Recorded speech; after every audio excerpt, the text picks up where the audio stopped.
نحمده ونصلي على رسوله الكريم اما بعد فاعوذ بالله من الشيطان الرجيم بسم الله الرحمن الرحيم اهدنا الصراط المستقيم صراط الذين انعمت عليهم غير المغضوب عليهم ولا الضالين آمين صدق الله العظيم۔ اهدنا الصراط المستقیم، بتلا دیجئے ہم کو سیدھا راستہ، دکھا دیجئے ہم کو سیدھا راستہ، سیدھے راستے پر قائم رکھیے۔ صراط الذین انعمت علیہم، راستہ ان لوگوں کا جن پر آپ نے انعام کیے۔ غیر المغضوب علیہم، نہ ان لوگوں کا راستہ جن پر آپ نے غضب کیا۔ ولا الضالین، اور نہ ان لوگوں کا راستہ جو گمراہ ہوئے۔ پچھلی آیت میں اللہ رب العزت نے جو دعا سکھائی اور عبادت اور دعا صرف اللہ سے، ایاک نعبد وَإِيَّاكَ نَسْتَعِينُ، ہم تیری ہی عبادت کرتے ہیں اور تجھ ہی سے مدد طلب کرتے ہیں۔ تو یہ جو مدد مانگنا، دعا کرنا، اس میں اللہ رب العزت نے جو دعا سکھائی، اس دعا میں لفظ جو سکھائے، اے اللہ ہمیں سیدھا راستہ دکھا دے، اہدنا، ہدایت والا راستہ دکھا دے۔ پتہ چلا کہ اللہ تبارک و تعالی نے جو سب سے پہلی دعا ہے وہ سیدھے راستے اور ہدایت کی۔ اللہ کے خزانے میں سب سے بڑی نعمت وہ سیدھا راستہ اور ہدایت۔ اگر اس سے بھی بڑی کوئی نعمت ہوتی تو اللہ تبارک و تعالی سب سے پہلے اسے مانگنے کی تلقین کرتے، یا اس سے بھی بڑی کوئی نعمت ہوتی تو اللہ تبارک و تعالی ہر نماز کی ہر رکعت میں ہمیں اس چیز کے لیے دعا کرنے کا حکم کرتے یا اس چیز کی دعا سکھاتے۔ یہاں اللہ رب العزت نے جو سیدھے راستے اور ہدایت پر آنے کی دعا سکھائی، اس سے پتہ چلتا ہے کہ اللہ کے خزانے میں سب سے بڑی نعمت ہدایت ہے، سیدھے راستے۔ اب بعض لوگ یہاں پر ایک بات کہتے ہیں کہ بھئی اہدنا الصراط المستقیم، اے اللہ ہمیں سیدھا راستہ دکھا دے۔ اب اگر یہ کوئی غیر مسلم کہے، کافر کہے، تو پھر تو بات سمجھ میں آتی ہے کہ اللہ ہمیں سیدھا راستہ دکھا دے۔ ایک ایمان والا اور ہدایت یافتہ شخص اہدنا الصراط المستقیم ساری زندگی کرتا ہے، اے اللہ ہمیں سیدھا راستہ دکھا دے۔ تو یہ جو بار بار دعا کر رہا ہے حالانکہ ہدایت یافتہ ہے، تو اس طرح کی دعا کیوں سکھاتی؟ اس کا جواب مفسرین نے دیا کہ ایسی بات نہیں کہ اس کا ترجمہ صرف یہی ہے کہ اہدنا الصراط المستقیم، اے اللہ ہمیں سیدھا راستہ دکھا دے۔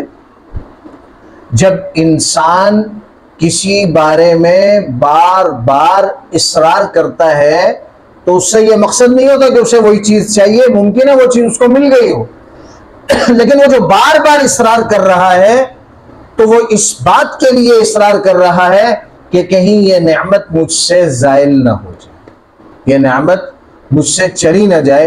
تو اس لیے روزانہ دن میں 5 وقت کئی مرتبہ اللہ تبارک و تعالی نے دعا سکھائی کہ یہ نعمت بہت بڑی ہے، اس کی بار بار دعا مانگتے رہیں کہ اللہ ہمیں سیدھا راستہ دکھا دے، ہدایت والا راستہ دکھا دے، کبھی ہمیں اس سے بھٹکانا نہیں۔ اے اللہ ہمیں سیدھے راستے پر قائم اور دائم رکھنا۔ ہر صبح اللہ سے یہ مانگ رہا ہے، اے اللہ ہمیں سیدھا راستہ دکھانا، سیدھے راستے سے ہمیں بھٹکانا نہیں۔ جیسے اللہ تبارک و تعالی نے سورہ آل عمران میں ایک دعا سکھائی، ربنا لا تزغ قلوبنا بعد اذ ہدیتنا، اے اللہ ہمیں بھٹکانا نہیں بعد اس کے کہ آپ نے ہمیں ہدایت عطا کر دی، یہ ہدایت دینے کے بعد ہمیں بھٹکانا نہیں۔ تو اس طرح یہاں پر بھی یہ جو بار بار اصرار ہے، ایک تو پہلی مرتبہ وہ اس بات ہی کے لیے ہے کہ اللہ مجھے سیدھا راستہ دکھا دے. لیکن اس کے بعد جتنی مرتبہ یہ دعا ہو رہی ہے تو اس بنیاد پر ہو رہی ہے کہ اللہ اس ہدایت پر ہمیں استقامت دینا، یہاں تک کہ اسی ہدایت پر ہمیں موت واقع ہو جائے. اے مولا کریم، میں اس لیے بار بار اصرار کر رہا ہوں، اہدنا الصراط المستقیم، اے اللہ ہمیں سیدھا راستہ دکھا. ہدایت کا راستہ، سیدھا راستہ. اب یہ جب دعا مانگی تو اللہ تبارک و تعالی نے کامل درجے کی نشاندہی کر دی کہ بھئی سیدھا راستہ کون سا ہے. دنیا میں ہر فرقہ یہ سمجھتا ہے کہ میں سیدھے راستے پہ، ہر طبقہ یہ سمجھتا ہے کہ میں سیدھے راستے پہ ہوں. یہودی یہ سمجھتے ہیں کہ ہم سیدھے راستے پر ہیں، نصارہ یہ سمجھتے ہیں کہ ہم سیدھے راستے پر ہیں. اسی طریقے سے قادیانی اپنے زعم اور گمان میں یہ سمجھتے ہیں کہ ہم سیدھے راستے پر ہیں. رافضی اور شیعہ طبقہ وہ یہ سمجھتا ہے کہ ہم سیدھے راستے پر ہیں.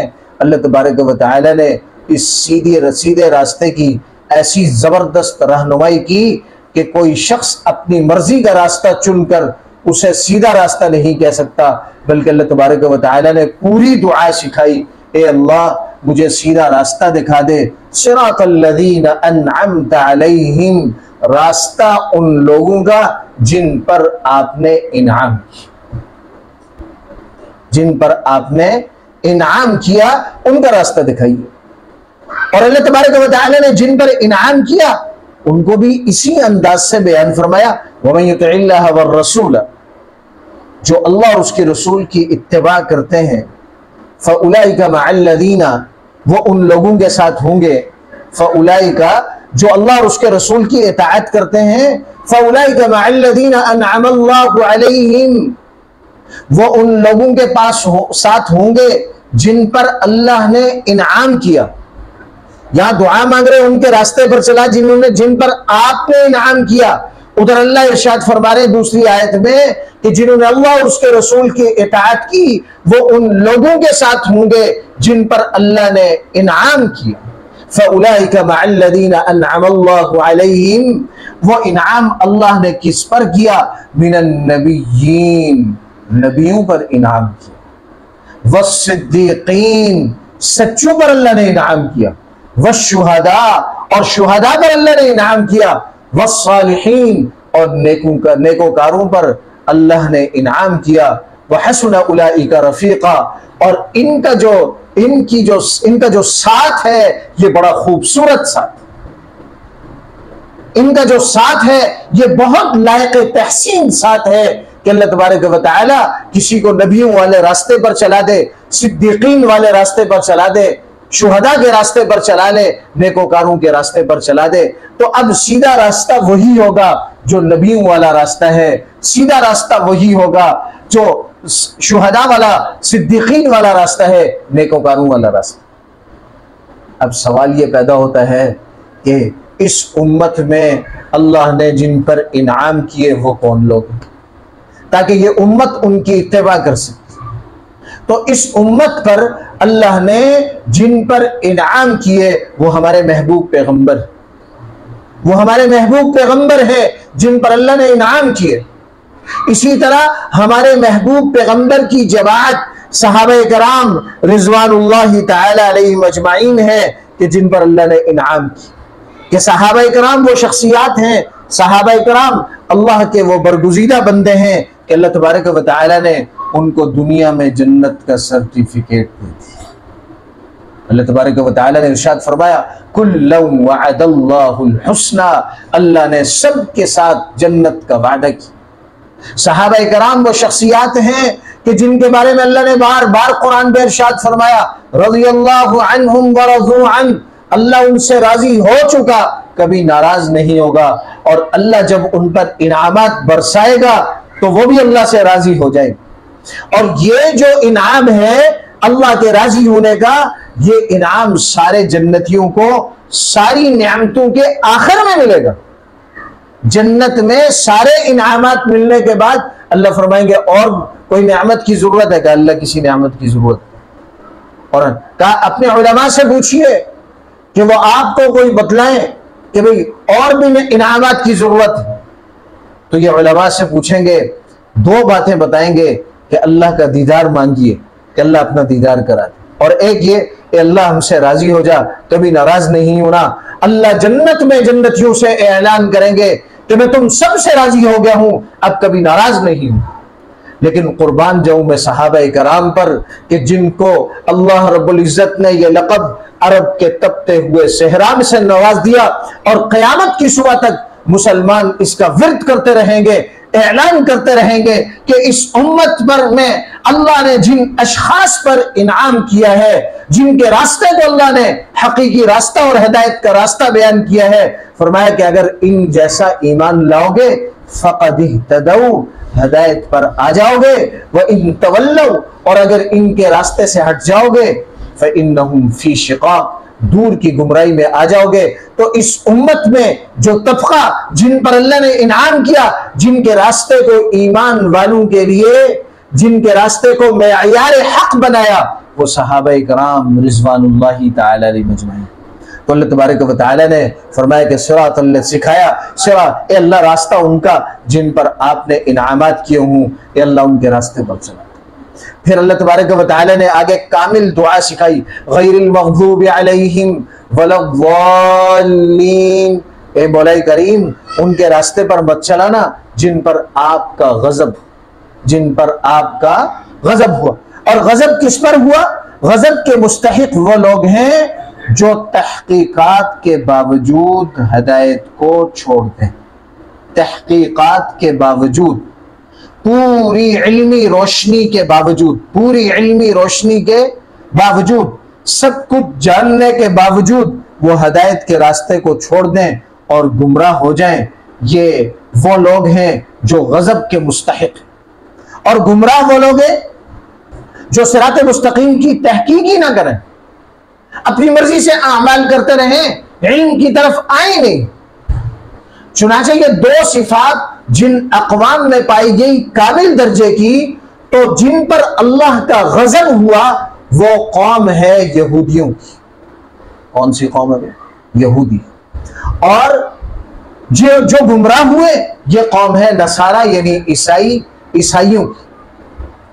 کہ یہودی باوجود علم رکھنے کے، تورات کا علم رکھنے کے باوجود اس کے دین اسلام کے بارے میں کامل معلومات تھی، اس کے بعد بھی وہ دین اسلام کی طرف نہیں آئے، تو اللہ تبارک و تعالیٰ کا غضب ان پر نازل ہوا، فباءوا بغضب من اللہ، ہاں اللہ کا غضب ان پر نازل ہوا۔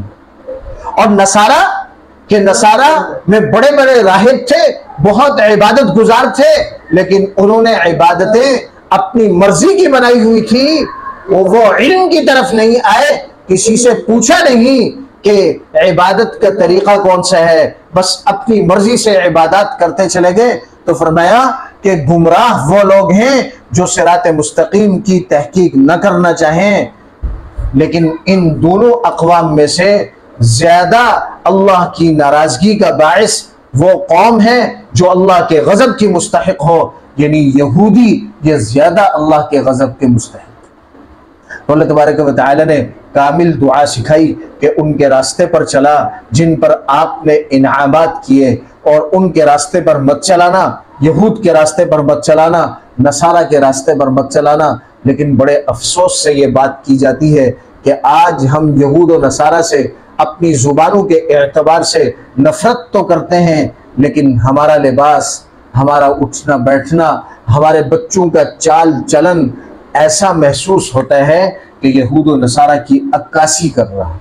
ضرورت اس بات کی ہے کہ ہم اس دعا کو بھی مانگتے رہیں، خوب مانگتے رہیں، لیکن اپنے آپ کو سدھارنے کی محنت ضروری ہے، اپنے آپ کو سدھارنے کی محنت ضروری ہے کہ ہم اپنے آپ کو ان لوگوں پر کے راستے پر لانے کی کوشش کریں کہ جن پر اللہ نے انعامات کی۔